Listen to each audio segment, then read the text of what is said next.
Coucou, j'espère que vous allez bien. Alors j'ai décidé de réaliser ce tuto improvisé pour toutes les personnes qui, comme moi, sont passionnées de reptiles et qui ont des animaux en relation avec les reptiles tels que les lézards, les caméléons ou encore les serpents, bref, les animaux à sang froid. Comme vous devez le savoir, lorsqu'on a ce type d'animaux, certains accessoires sont obligatoires. Certains éléments également comme le flexarium. Mais le plus important reste la lampe UV, la lampe chauffante et bien entendu des plantes, qu'elles soient artificielles ou naturelles, qui permettent aux caméléons de pouvoir se cacher, grimper, etc. Alors il faut savoir à ce sujet que les plantes naturelles génèrent une hygrométrie. Elles sont donc préférables, bien qu'il faut éviter les risques qui fait qu'il y a plus de bactéries, l'humidité occasionne plus de bactéries, donc il faudra nettoyer le flexarium de manière plus approfondie. Bien, mais la question de ce tuto n'est pas là, le sujet de ce tuto est lié aux soins du caméléon.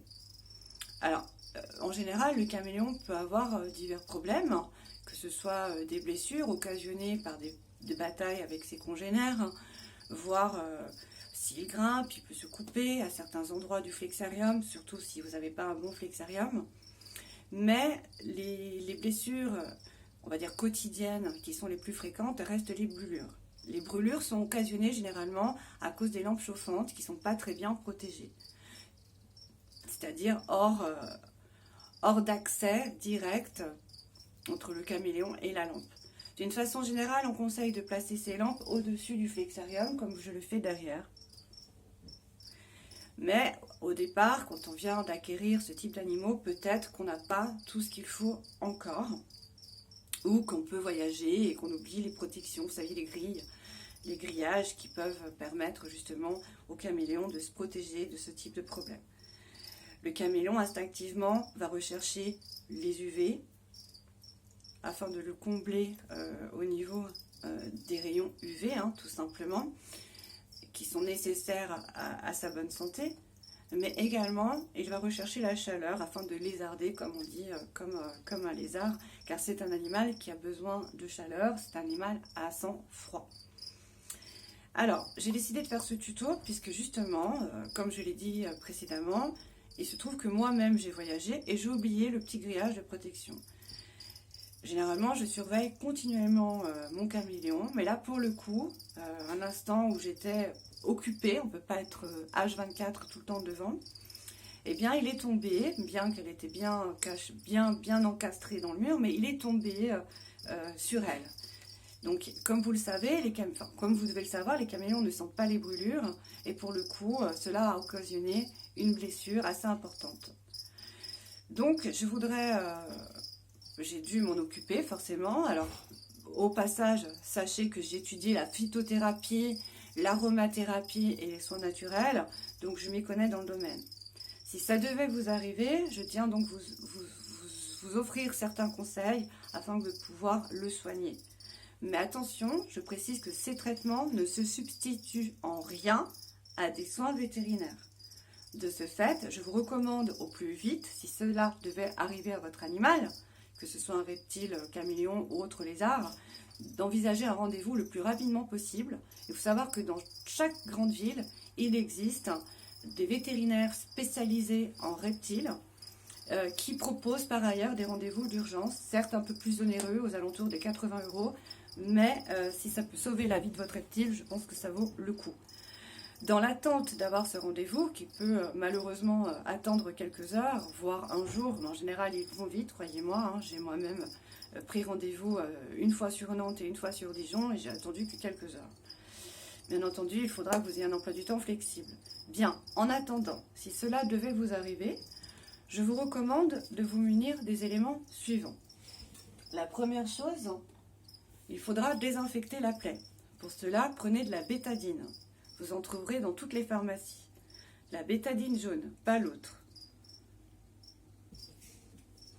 Je vous recommande aussi des cotons-tiges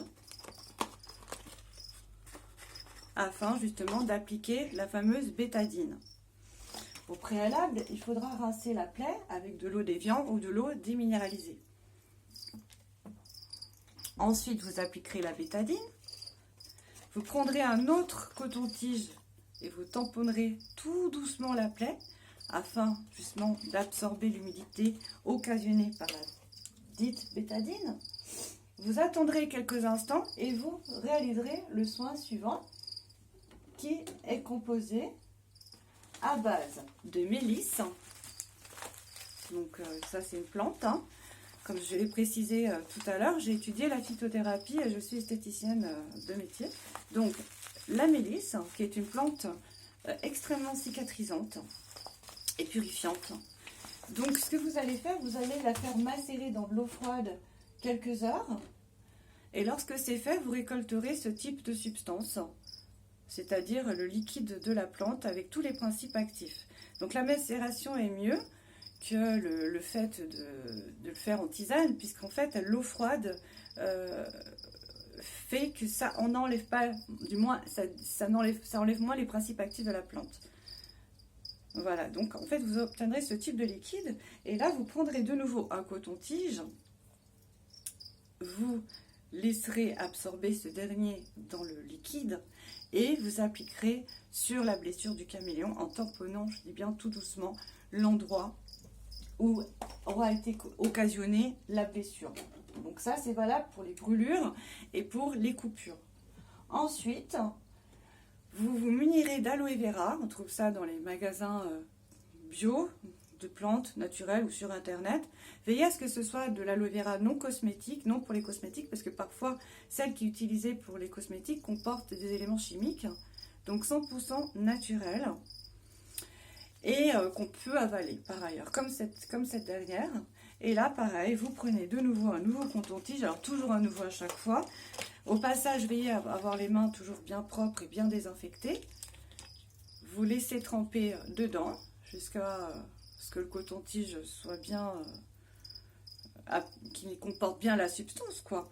Et puis vous appliquez sur le caméléon. Pardon, sur votre animal. Je dis caméléon, c'est parce que j'ai moi-même un caméléon. Alors, lorsque c'est fait, si la plaie a été occasionnée sur une pâte par exemple, vous pouvez emballer la pâte, hein, la protéger avec des compresses comme ça, stériles.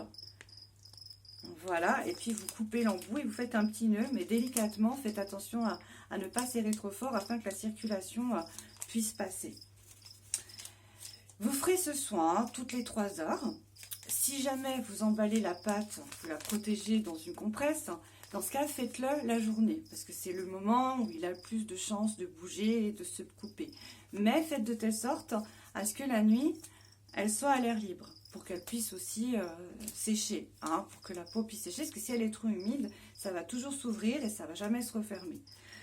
Vous faites ça pendant au moins une semaine, jusqu'à ce que la plaie regarde bien. Si par hasard, ça commence à sentir mauvais ou commence à y avoir du jaune, urgence vétérinaire, bien que je vous recommande déjà d'y aller dès le départ. Mais si vous ne pouvez pas faire autrement, vous n'avez pas les moyens, tentez déjà ce soin. Et pour ma part, ça a bien marché, puisque mon caméléon s'est brûlé dernièrement. Et la plaie ici cicatrise très bien. Je joindrai d'ailleurs à ce cours des photos qui prouvent que le soin a bien marché. Des photos avant et après. Voilà, écoutez, j'espère que ce cours vous aura été utile. Dans un prochain cours, nous verrons l'installation du caméléon. Si vous avez des questions, n'hésitez pas à les poster en commentaire sous la vidéo et j'y répondrai dès que possible. Merci de votre attention et puis bonne chance en espérant que ce petit aléa ne vous arrive pas. Encore une fois, faites attention que les lampes ne soient pas trop proches du caméléon. Une petite chose au passage que j'oubliais de dire, c'est que beaucoup de personnes qui ont des animaux, ce type d'animaux, ont tendance à mettre la lumière chauffante d'un côté et l'UV de l'autre. Tentez d'avoir tout au même endroit. Sinon, le caméléon, un coup, il a besoin de l'UV, il a besoin de se rendre vers l'UV pour prendre son rayonnement, son besoin en vitamine D, en calcium, qui sera offert par ces rayonnements, justement. Donc, instinctivement, il va rechercher les UV. Mais en même temps, s'il n'y a pas la chaleur, il aura froid. Et s'il va du côté de la chaleur et qu'il a besoin des UV, il manquera les UV. Donc si tout est au même endroit, il bénéficie des deux. Faites attention au passage à ce que le point froid la journée, donc donc c'est des chiffres généraux que je donne, soit de 25, et le point chaud entre 30 et 35. La nuit, il faut que le point froid soit à 20 degrés et le point chaud à 25. Donc le point froid, c'est toujours vers le bas, le point chaud, c'est toujours vers le haut. Voilà, donc ça c'est une chose importante. Au niveau des caméléons du Yémen, l'hygrométrie se situe entre 60 et 80. Mais attention aux caméléons panthères qui ont besoin davantage d'hygrométrie. N'hésitez pas à investir dans des machines à vapeur que vous placerez au moins 3 heures par jour. Et en plus à vaporiser au moins 7-8 fois par jour le flexarium. Vous avez aussi des machines qui procurent de la pluie. Et généralement, c'est ce type de caméléon qui aiment plus l'eau que ceux du Yémen, recherchent instinctivement cette pluie et s'y mettent en dessous et on sent que c'est très agréable pour eux, qu'ils aiment beaucoup. Faites attention parce que si vous n'avez pas ça, le caméléon va sécher, ça risque de faire des plaies et il va mourir de déshydratation. Un point qui vous permet de vérifier l'hydratation du caméléon, c'est que les joues doivent toujours être assez volumineuses. Si vous avez les joues qui sont creuses, et que le rostre pour le Yémen est creux, c'est que votre caméléon est extrêmement déshydraté. Il va falloir d'urgence lui donner à boire. Vous pouvez éduquer à ce sujet le caméléon à boire au bol. Pour ma part, j'y suis arrivée. Vous laissez le bol en bas du flexarium. En plus, ça humidifie ce dernier. Et vous verrez s'il s'y rend ou pas. Et puis de temps en temps, vous avez des systèmes de goutte à goutte. Mais attention parce que ça peut vite se salir et ça génère des bactéries. De ce fait, il faudra le nettoyer régulièrement, tous les jours, bien intégrer de l'eau déminéralisée, sinon il sera rempli de calcaire, la machine, comme celle-ci, par exemple. Et puis,